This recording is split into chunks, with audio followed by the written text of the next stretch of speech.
What's up guys, MrBayeasy here, and today we're going to be talking about power-ups. Now, I know in the past I've said, and I've been very strict about it, that nothing should ever be taken out of the game, okay?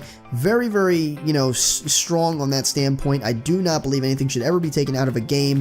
Of course, we always use Halo as the example, so today, of course, it's going to be the example again. So, however, I'm going to eat my words a little bit here, okay? I do think that invisibility and overshield, the classic power-ups that we've seen in the past, should not be in Halo 5 Guardians. And I don't mean this as, I want the spherical balls to come back as well, okay? I do like the other ones, but I think the spherical balls played a little bit better because you could just walk into them. You don't have to actually pick them up. So it's a little bit more seamless in a way. But when we come to this, I don't think Invis should be in the game, and I don't think Overshield should be in the game.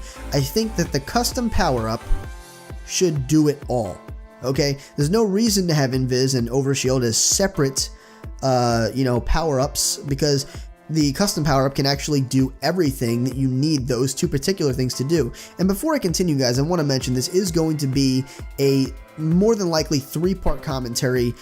In the first one discussing Invis and Overshield, the second one discussing some things we saw in Halo 4, and the third one discussing some theoretical things that I think have some promising competitive implementations, in my mind anyway. We'll see when I get there what you guys think, but I think they're very promising ideas. So anyway, with this particular concept, guys, you don't really need those two other power-ups, especially, guys, when you think that you could, if 343 thought it was a good idea, or, if they included it in the game, I think it's a pretty good idea if you could change the color of the custom power-up itself. So essentially, you really don't need those other two, because if you want, you can make Invis blue like it classically could be, or even pink maybe, or whatever you might want it to be, orange, yellow, whatever you want it to be, right? Because you could color code it to match whatever you want it to be. So, of course, we know Halo players love to color code various things like maps, hallways, sniper perches, floors, all those things, right? They even, in Halo 4, they were even adding glowing lights. Actually, they did that in Halo Reach as well, but in Halo 4, they had added the glowing lights to, color code things that couldn't be color coded in, like Haven. Haven was a developer map. We couldn't color code anything in there aside from adding our own stuff, which of course we did with the lights, red and blue.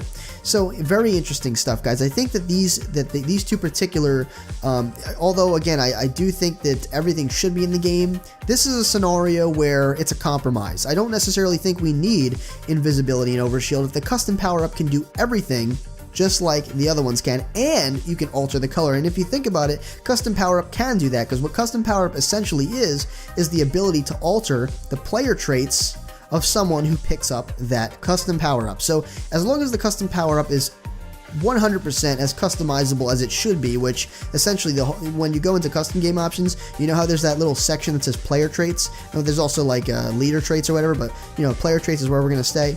When you pick up when you consider the player traits, that whole section, that entire section should be available in the custom power-up options, which I believe it is. In the past, I'm pretty sure every single thing of the player traits was available in that section. So with that being said, guys, really quick before I end this commentary, drop down in the comments any player trait alterations that you think have some good implementations for competitive, because I think competitive is the area where this could come under the highest level of scrutiny. It's definitely going to fly in custom games, of course, just standard, fun, run-of-the-mill custom games, and possibly even a lot of social game types would they'd be okay with it, just having it in custom games. But, competitive is definitely the place where people are going to look at it the most. They're going to have very strong opinions, very strong feelings toward this. So if you have any, traits that you think should be altered in the custom power-up, I would definitely be interested to hear about them. And if I think that they have very sound competitive implementations, I might even include it in the part 3 of this, which will be my theoretical ones that I've already kind of thought of in my mind already. So with that being said, guys, rate the video what you think it deserved, and if you'd like to become a Sage in training, make sure you subscribe today. This has been MrBayeasy, your favorite Sage, and as always, I'll see you in the next video.